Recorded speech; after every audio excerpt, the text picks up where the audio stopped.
अपने शहर की लेटेस्ट खबरों के लिए चैनल को सब्सक्राइब करें और बेल आइकन को दबाएं।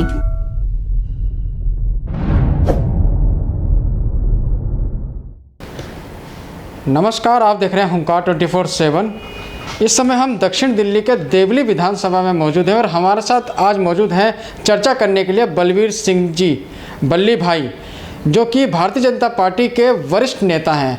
आज हम इनसे बात करेंगे किस तरह से अरविंद केजरीवाल जी के द्वारा जो है लोगों को कहा जा रहा है, भारतीय जनता पार्टी के द्वारा बहुत सारे आरोप लगाए जा रहे हैं अरविंद केजरीवाल जी के ऊपर, चाहे वो अस्पतालों को लेके हों या कोरोना संक्रमित लोगों के आंकड़े छुपाने को लेके हों या फिर देवली विधानसभा की जो समस्याएं हैं उसको लेके आज हम इनसे चर्चा करेंगे। सर, आपका स्वागत है हुंकार 24/7 में।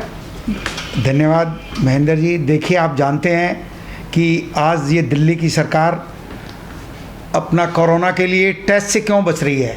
आए दिन अखबार में आ रहा है कि हम लोग टेस्ट, हो सकता है स्टार्टिंग में समस्या हो, टेस्टिंग किट। सर, मैं यहाँ आपको रोक के एक सवाल पूछना चाहूँगा आपसे कि जिस तरह से आप लोग भारतीय जनता पार्टी अरविंद केजरीवाल जी के ऊपर आरोप पे आरोप लगाए जा रहे हैं, चाहे वो कोरोना मरीजों की आंकड़ों को लेके हो या फिर अस्पताल में बेडों को लेके हो, तो कहीं ना कहीं आप लोग घेरने का प्रयास कर रहे हो। तो वहीं केजरीवाल जी का ऐसा कहना है कि हमारे पास जो है कोरोना के पूरी तरह से तो हम लोग तैयार हैं। तो क्या कहोगे, वो आंकड़े सही हैं हमारे? देखिए, जहाँ तक आंकड़ों की बात है, केजरीवाल कुछ कहता है, उनके जब कोर्ट में कोई मैटर जाता है तो वहाँ पे कुछ कहते हैं। केजरीवाल कह रहा था कि हमारे पास 8,000 बेड्स अवेलेबल हैं, लेकिन जब उन्हीं के सॉलिसिटर कोर्ट में जब केस जाता है तो वहाँ पे कहते हैं जी हमारे पास तो 3500 बेड अवेलेबल है। तो ये उन्हीं के वकील हैं जो कोर्ट में कहते हैं और वो कहते हैं कि 8,000 बेड हैं। देखिए, हम शुरू से भारतीय जनता पार्टी के लोग कह रहे हैं कि आप कम से कम इस टाइम पे फंड्स को खर्च करके, हमारे पास स्टेडियम है, हमारे पास बहुत सारे ऐसे प्रेमिसेस हैं जहाँ पे आप बेड्स क्रिएट करिए। वो उसको दिल्ली को उसी स्थिति में ले जाना चाहते हैं जहाँ पे न्यूयॉर्क गया है। उन लोगों ने भी लापरवाही बरती और आखिर में क्या हालत हुई ये सारी दुनिया जानती है। अब दिल्ली में आए दिन कोरोना के मरीज़ बढ़ रहे हैं। पहले 100 बढ़ते थे, फिर 200 हुए, 300 हुए, आज की डेट में 1,000 का आंकड़ा पार कर गया है और वो दिन दूर नहीं है। देखिए, दिल्ली पहले 10वें पोजीशन पे थी, 9वें पे आई, 6ठी पे, आज दिल्ली देश में 3रे नंबर पे है और बहुत जल्दी ये तमिलनाडु को पीछे छोड़ के 2रे नंबर पे आ जाएगी। उधर महाराष्ट्र, इधर दिल्ली है।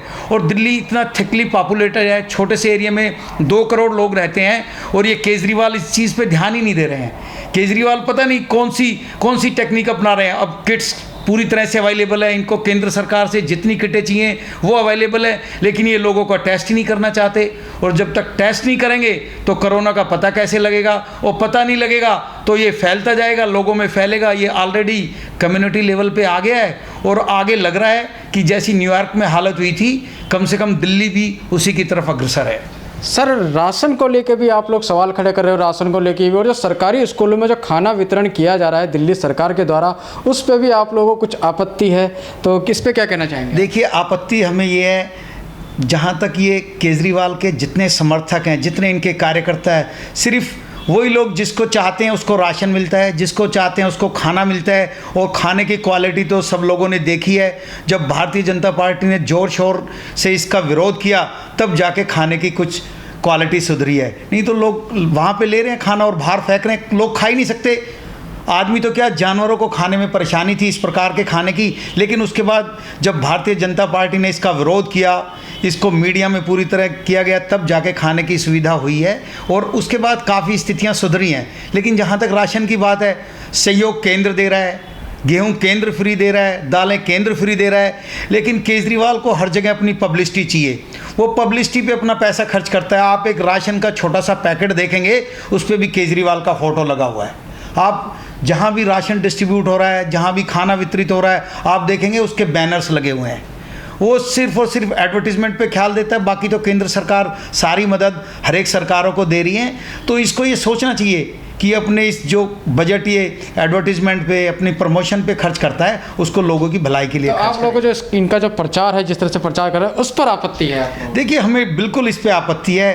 किसी भी एक आदमी की एक इच्छा होती है, वो उसको सहयोग करे, उसके लिए काम करे, लेकिन ये सहयोग कम और प्रमोशन ज़्यादा करता है। और यही कारण है कि हम लोग इसका आज आप उसकी हालत देख सकते हैं। आज वो केंद्र सरकार से 5,000 करोड़ रुपए मांग रहे हैं। किस लिए मांग रहे हैं? हर एक सरकार अपने एक उससे चलती है। सरकार का जितना एक केंद्र जितना एक हिस्सा होता है वो हर एक राज्यों को देता है और वो हर राज्य को मिल रहा है। लेकिन इन लोगों ने पहले ये लोग रेवड़ियाँ बांटते हैं, इलेक्शन से पहले इन्होंने बिजली फ्री की, आज इनके पास तनख्वाह देने के लिए पैसे नहीं है। जब अब लोगों को पता लग रहा है, केजरीवाल की सच्चाई सामने आ रही है और ये आगे आगे पता लगेगा। जब तक किसी भी काम के लिए पैसे नहीं होंगे और कोई पैसे नहीं देगा तो सुविधा कैसे मिलेगी? कहाँ से बिजली फ्री मिलेगी? कहाँ से पानी फ्री मिलेगा? आप जानते हैं। अब आगे आगे देखिए, पिछले इसने 5 साल निकाले, इसने पूरे 5 सालों में मुश्किल से वो काम पूरे किए जो शीला दीक्षित सरकार छोड़ के गई थी। वो रोड्स पे इन्होंने कोई नई प्लानिंग नहीं की। इनका पूरा जो खर्च है वो एक शॉर्ट टर्म होता है, एक बहुत ही सोची समझी राजनीति के तहत लोगों को इमीडिएट फ़ायदा देने की ये कोशिश करते हैं। इनका लॉन्ग टर्म प्लानिंग कोई नहीं है। और अगर ऐसे ही चलता रहा तो दिल्ली की जो बदहाल हालत होगी वो आप आज से देखिए अब आगे कैसे होता है। तो सर 20 लाख करोड़ रुपए मोदी जी ने भारत को आत्मनिर्भर बनाने के लिए और लोकल को वोकल बनाने के लिए एक पैकेज का, आर्थिक पैकेज का ऐलान किया था। लेकिन दोनों ही विपक्षी पार्टियों के द्वारा जो है उपहास उड़ाया जा रहा है, जो है आपने देखा होगा फेसबुक पे भी और अन्य तरह से जो है मजाक उड़ाया जा रहा है। पहले 15 लाख, अब 20 लाख करोड़। तो क्या कहना चाहेंगे, किस तरह से इसका फ़ायदा आम जनमानस को, आम जनता तक इसका बेनिफिट जा पाएगा? देखिए, कोई भी अर्थव्यवस्था 2 तरीके से चल सकती है जी। एक अर्थव्यवस्था चलानी है कि सीधा लोगों की जेब में पैसे दो, वो लोग खर्च कर लेंगे, उसके बाद फिर वो आपके पास लाइन में खड़े हो जाएंगे पैसा मांगने के लिए। ये कोई लॉन्ग टर्म सॉल्यूशन नहीं है। ठीक है, ये विपदा आई है, लोगों को उसकी ज़रूरत थी, तो केंद्र सरकार ने पूरी कोशिश की है, मोदी सरकार ने, कि लोगों की जेब में डायरेक्ट पैसा जाए। हो सकता है 20 लाख करोड़ में से 3,15 करोड़ रुपए, 3,15,000 करोड़ रुपए सीधे लोगों के खातों में गए हैं, उनको सीधी सहायता दी गई है, उनको खाने का राशन दिया गया है। जितने भी जनधन में महिलाओं के खाते थे सब में 500 रुपये ट्रांसफ़र किए गए हैं। 3 महीने तक सभी लोगों को मुफ्त में राशन दिया जा रहा है। किसानों के लिए बहुत सारी योजनाएं बनाई गई हैं। देखिए, 3,15,000 करोड़ रुपए सीधे लोगों की जेब में गए हैं, वो लोग उसको जिस मर्जी से खर्च करें। लेकिन अगर 20 लाख करोड़ जनता को, यहाँ पे इतनी बड़ी पॉपुलेशन है, अगर यहाँ पे सबकी जेबों में पैसा देने लगेंगे तो वो पैसा कितने दिन चलेगा? 1 महीने, 2 महीने, 3 महीने। उसके बाद जब तक कोई आदमी काम नहीं करेगा, जब तक कोई आदमी किसी बिजनेस में, किसी व्यवसाय में या नौकरी नहीं करेगा तो उसका कैसे चलेगा? ये लॉन्ग टर्म में चल नहीं सकता। और मोदी जी ने इसका विशेष ख्याल रखा है। 20 लाख करोड़ के पैकेज में छोटे छोटे उद्योगों को, किसानों को खेती करने के लिए और बहुत सारी योजनाओं में पैसे को लगाया गया है ताकि छोटे बिजनेसमैन उद्योग धंधे चालू करें, लोगों को एम्प्लॉयमेंट दे। देखिए, हमारे यहाँ 60% से ज़्यादा जो रोज़गार हैं वो MSME उद्योग से जुड़े हुए हैं। ज़्यादातर लोग उससे लगे हुए हैं। जब तक हम उन उद्योगपतियों को, जो छोटे छोटे उद्योगपति हैं, जो छोटे छोटे कुटीर उद्योग चलाते हैं, उनको जब तक हम लोग उनको फैसिलिटी नहीं देंगे, एम्प्लॉयमेंट नहीं मिल सकती। और एम्प्लॉयमेंट लोगों को डायरेक्ट उनके पॉकेट में पैसे देने से नहीं होगी। हमें इकोनॉमी को आगे बढ़ाना है, हमने आत्मनिर्भर बनाना है, तो हमें उद्योगों की सहायता लेनी पड़ेगी, हमें किसानों की सहायता लेनी पड़ेगी। और उनसे हम सहायता तभी ले सकते हैं जब उनको हम काम धंधे करने के लिए पैसे दें। मैं आपको बता दूं, ये 20 लाख का जो पैकेज था, इसमें 3,15 लाख करोड़ रुपए जनता के कल्याण के लिए दिए गए जी। 40,000 करोड़ रुपए जो है मनरेगा के तहत। देखिए, पहले इसकी जो है 182 रुपये थी, अब इसका 202 रुपये कर दिया। तो आदमी जो भी मनरेगा में काम करेगा उसको 182 रुपये की जगह अब 202 रुपये उसको मिलेंगे। 4,000 करोड़ रुपए जितने हमारे प्रवासी लोग थे, वो एक स्टेट से दूसरे स्टेट में अपने गृह राज्य में जाना चाह रहे थे, उनके खाने पे, उनकी ट्रांसपोर्टेशन पे खर्च हुए हैं। मैं आपको बता दूं, किसानों के लिए किसान क्रेडिट कार्ड था, उसकी लिमिट 2 लाख रुपये से बढ़ा दी है कि किसान अच्छी तरह से अपने फसलों की खेती करें, उनके लिए वो अच्छी अच्छी फसल बोएं। उनके लिए देखिए 3 से 4% पे किसानों को लोन मिलता है किसान क्रेडिट कार्ड पे, जबकि नॉर्मल जो रेट ऑफ इंटरेस्ट है, अगर बैंक से लोन लेते हैं, उद्योगपति लोन लेता है, उसको 12%, 13%, 10 से लेके 14-15% तक रेट ऑफ इंटरेस्ट होता है। और किसानों को 3 से 4% पे लोन मिलता है और उनको 2 लाख रुपए की फैसिलिटी बढ़ा दी है। जिन भी लोगों के पास किसान क्रेडिट कार्ड हैं वो आराम से अपना 2 लाख रुपए एक्स्ट्रा ले सकते हैं। तो प्रधानमंत्री जी ने कहीं ना कहीं हर सेक्टर को आगे बढ़ाने की काम किए हैं, लोगों को रोज़गार मिले।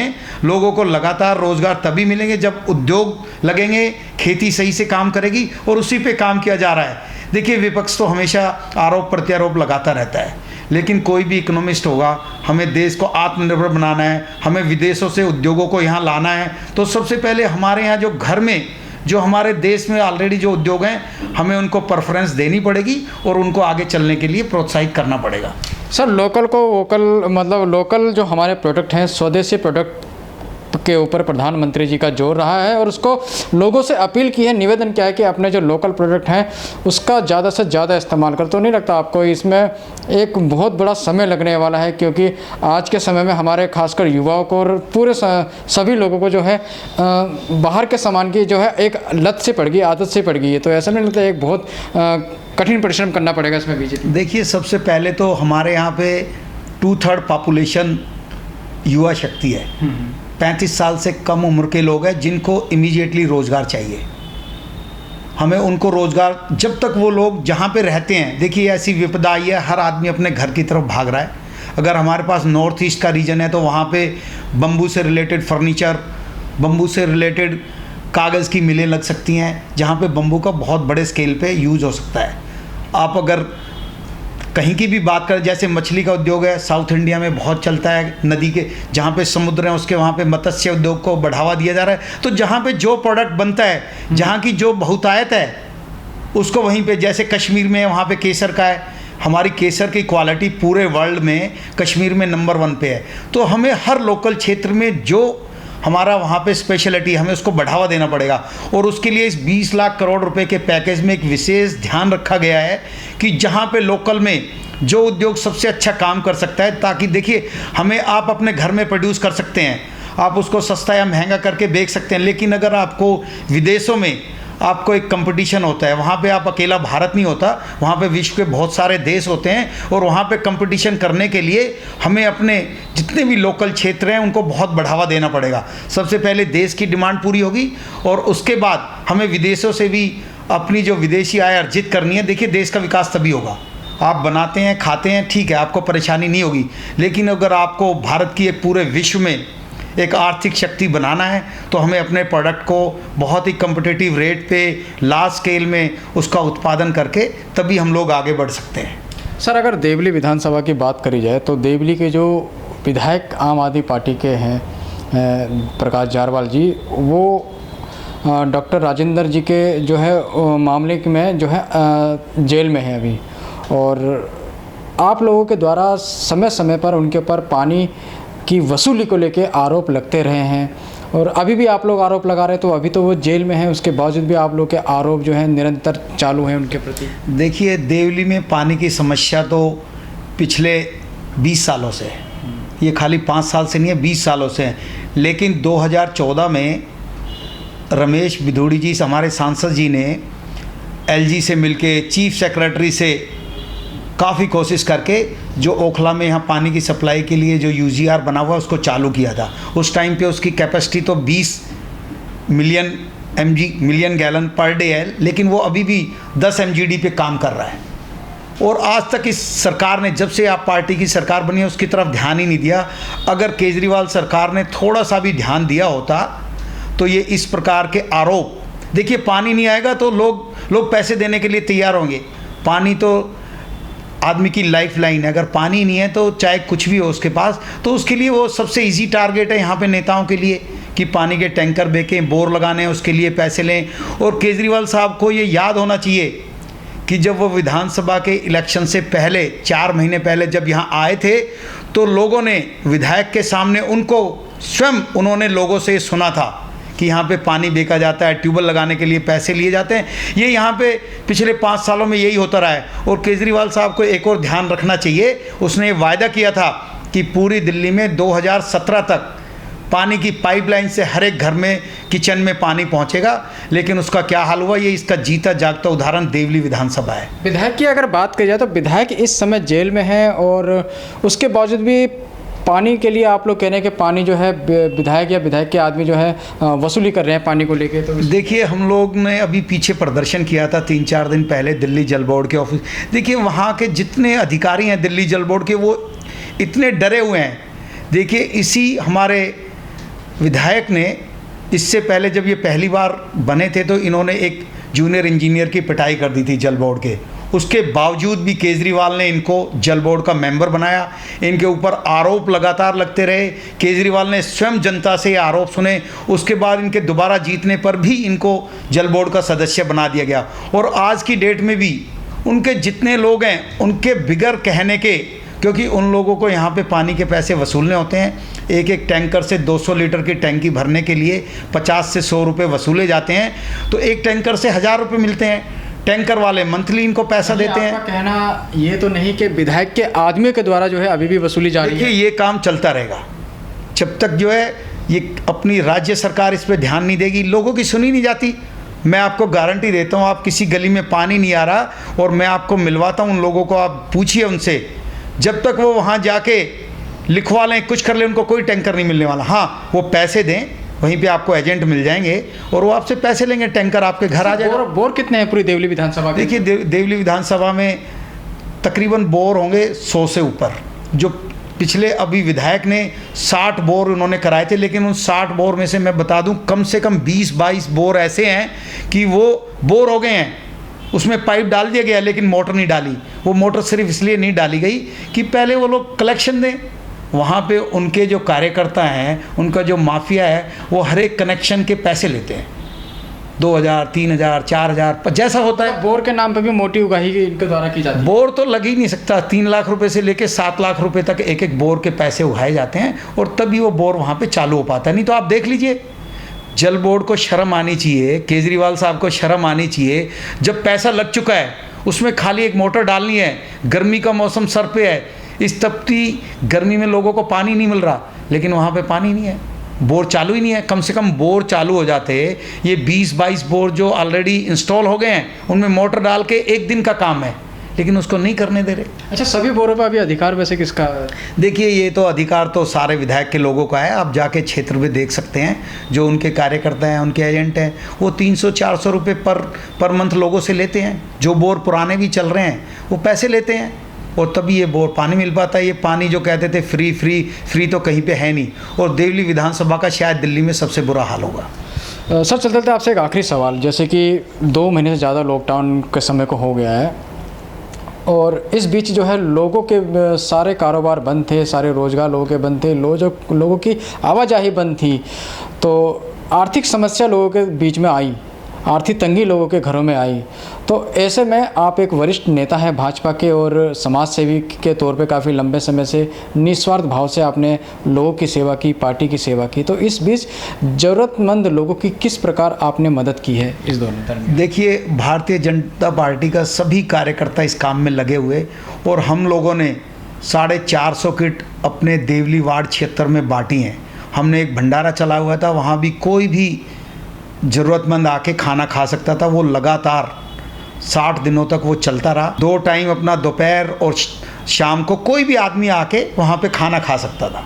तो हम लोगों ने पूरी कोशिश की है और भारतीय जनता पार्टी की तो ये संस्कृति रही है कि अगर ऐसे टाइम पे लोगों के काम नहीं आएंगे तो फिर कब आएंगे, फिर जन्म लेना ही बेकार है। और भारतीय जनता देखिए, आप देखें, आपको पूरे इस संकट काल में, कोरोना में, आपको आप पार्टी का कार्यकर्ता कहीं नहीं दिखाई देगा। वो सिर्फ सरकारी सहायता जो आती थी, क्योंकि वो उसमें भी पैसे कमाते थे, वो उसमें भी उन्हीं लोगों के थ्रू वो बढ़ता था। अगर कोई भूखा लोग है वो ज़रूरी नहीं है उसको मिल जाए, और अगर इनको कहीं ये पता लग जाए कि ये किसी दूसरी पार्टी से संबंधित है तो उस गली में तो ये लोग कुछ जाने, पानी लो, राशन लो, बांटते ही नहीं थे। तो इन लोगों तो बहुत ही एक संकीर्ण राजनीति के अंदर काम कर रहे हैं। अब देखते हैं कब तक चलती है। इस प्रकार की राजनीति ज़्यादा समय तक तो टिकेगी नहीं। अब ये दोबारा सरकार में आ गए हैं, इन्होंने कुछ फ्री की वो बांटी थी, उसका अब आज असर देख रहे हैं कि दिल्ली सरकार बदहाल है, उसके पास तनख्वाह देने के लिए पैसे नहीं हैं। सर बहुत बहुत धन्यवाद, आपने अपने कीमती समय हुंकार 24/7 को दिया। धन्यवाद धन्यवाद। तो ये थे हमारे साथ भारतीय जनता पार्टी के वरिष्ठ नेता बलबीर सिंह जी, और इनके मुताबिक देवली विधानसभा की जो हालात है बहुत ही ख़राब है, बहुत ही बदहाल है यहाँ के लोगों की हालात। और पीने के, जैसे कि गर्मी का समय है, पीने के पानी को यहाँ पे लोग तरस रहे हैं। विधायक जेल में हैं, विधायक जेल में है, उसके बावजूद भी जो है टैंकर माफिया, पानी माफिया बड़े जोरों शोरों पे है। पानी बेचा जा रहा है, खुला बेचा जा रहा है। दिल्ली जल बोर्ड का पानी जो लोगों को फ्री मिलना चाहिए, बलबीर जी के मुताबिक वो पानी लोगों को बेचा जा रहा है। और विधायक के आदमी अभी भी जो है वसूली निरंतर कर रहे हैं, लगातार कर रहे हैं, ऐसा इनका कहना है। अब देखना यह है आने वाले समय में प्रकाश जारवाल जेल के अंदर हैं, लेकिन पानी की समस्या देवली विधानसभा में बनी हुई है और पानी अभी भी बेचा जा रहा है। आने वाले समय में अरविंद केजरीवाल जी क्या कार्रवाई करते हैं प्रकाश जारवाल जी के ऊपर और उन कार्यकर्ताओं के ऊपर जो लोगों से अवैध तरीके से पैसा वसूल रहे हैं, वो हम आप तक पहुंचाने का प्रयास करेंगे। तब तक आप देखते रहिए और बने रहिए हुंकार 24/7 के साथ। नमस्कार। अपने शहर की लेटेस्ट खबरों के लिए चैनल को सब्सक्राइब करें और बेल आइकन को दबाएं।